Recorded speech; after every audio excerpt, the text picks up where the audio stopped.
House full 5ने थिएटरमध्ये हसवलंय ना, पण या हसवण्याबरोबरच फिल्म डायरेक्टरने एक सरप्राईज सुद्धा दिलंय. ते म्हणजे एका फिल्मला 2-2 क्लायमॅक्स. एक फिल्म पण एंड वेगवेगळे. डायरेक्टरने हे रिस्की होतं असं म्हटलंय, पण हे आपल्या फिल्म इंडस्ट्रीत पहिल्यांदा नाही. हे माहिती आहे का? कारण आपल्या भारताची अनऑफिशियल नॅशनल फिल्म शोले ही सुद्धा 2 क्लायमॅक्सची होती.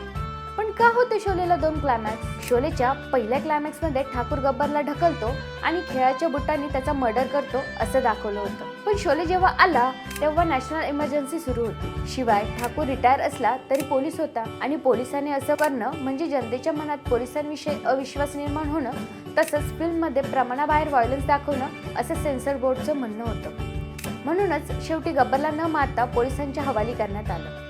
असं जर प्रोड्युसर आणि डायरेक्टरने केलं असतं तर शोले सेन्सर झाली नसती आणि आपण या फिल्मला मुकलो असतो. तुम्हाला कोणता एंड जास्त सॅटिस्फॅक्शन देतो हे आम्हाला कमेंटमध्ये सांगा. आणि माहिती आवडली असेल तर लाईक करा, शेअर करा आणि आपल्या चंद्रकोर फिल्म्सच्या इन्स्टा पेजला फॉलो करा. आणि यूट्यूब चॅनललाही भेट द्या.